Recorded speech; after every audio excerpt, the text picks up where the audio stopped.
Dus wat dat betreft heb je alle tijd. Dan komt het goed. Ja, ze staat al klaar. Als zij klaar staat, ga ik meteen weg. Dan ben ik bang. Jolies Heij.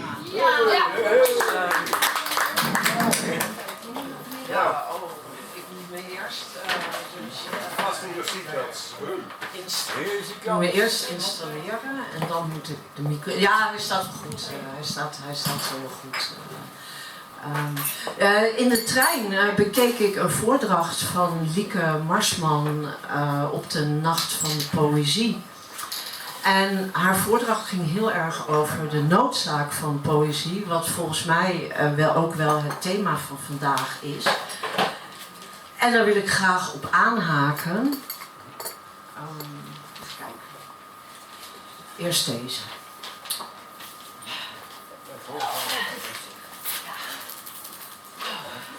Ja, mijn leven is momenteel ook nogal chaotisch en dat uit zich in die rondfladderende blaadjes. Kijk, aan de andere kant. Oké, daar gaat hij. Trapeze. Het is je strohalm met je compaan in het gevaar. Je reddingsboei in een vak vol valkuilen. De rad des doods is een groot wiel dat altijd ronddraait, maar zekeren kan schaden, zelfs tot verstrikt raken. Hoeveel risico's kun je aan? In theorie kun je onder elke act een schuimbad aanleggen, onder iedere calamiteit een zeil spannen, voor iedere tegenslag een hangmat, voor ieder bedrijfsongeval een vangnet.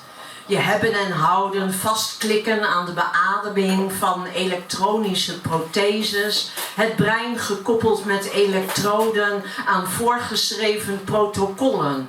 Je kunt je wezen leggen in de handen van de chatbot, een digitale buddy of een personal coach van vlees en bloed.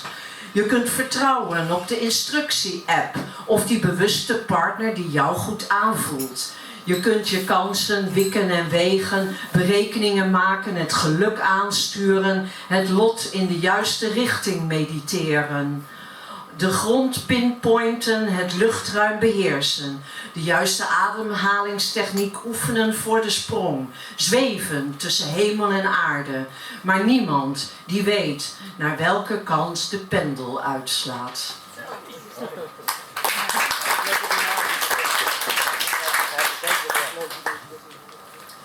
Dat dus over huidige zekeringen. Het volgende heeft daar misschien ook wel iets mee te maken. Hondsdol. De wolf is terug. Vooralsnog als fabeldier, als denkbeeldig geritsel in het struikgewas, als onbereikbare BN'er alleen op bewegend beeld te zien. Soms komt hij uit zijn ivoren hol, treedt uit de coulissen en ontbloot zijn tanden. Zijn bijtgraagte doet zijn populariteit alleen maar toenemen. Fans jagen op zijn voetstap, haters drinken zijn virtuele bloed. Hij zwijnt over de heuvelrug van bijtincident naar bloedbad. De schrik van recreant en middenstand lapt die protocollen aan zijn laars als ultieme ontregelaar van de maakbaarheid. Hij is het, de verbeelding van onze angst. Het losgeslagen beest in ons. Niet te vangen, niet aan te lijnen, niet in te snoeren. Misschien is hij het gezwel in jou dat je organen wegvreet en huid en haar verteert. Misschien ligt in zijn smerig gele blik jouw waanzin als het leven je te veel wordt en de dood lonkt. Misschien werkt zijn hondsdolle driestheid aanstekelijk en wil je uit dat corset. Wat helpt? Afschot, licht aan en alle monsters weg.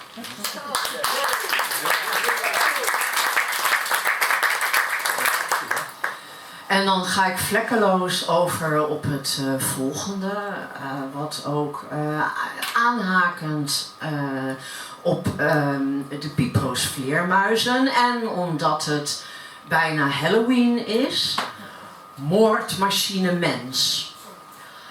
Alle spinnen moeten dood. Liever die kriebelende onderkruipsels weg dan de liefste.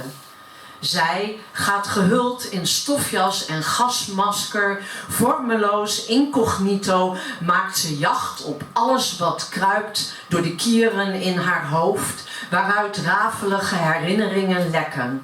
Alle tapdansende muizennissige, geleedpotigen, bungelend in de touwen, geweven door Penelope in afwachting van zijn wederkeer en de uitzijde tepels van onverwoestbaar stalen geregen levensdraad met de onderwereld zonder dat er iemand aan het uiteinde trekt, nog een teken van leven geeft, moeten dood. Als de navelstreng niet doorgeknipt kan worden, de sleepkabel niet afgerukt en het rag niet door ragebollen weggeveegd, moeten alle spinnen dood met hun hang naar herfst, aarde, bladwarmte, het holletje van je schoen.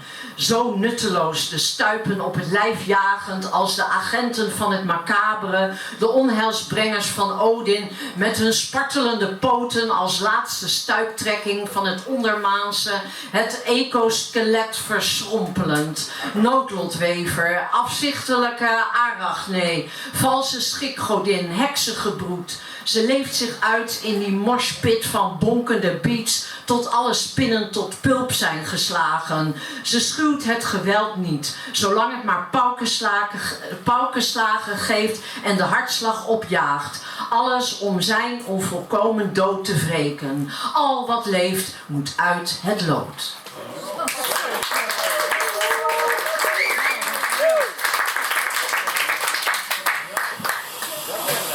Ja, die boodschap is wel overgekomen, denk ik. Jullie zei.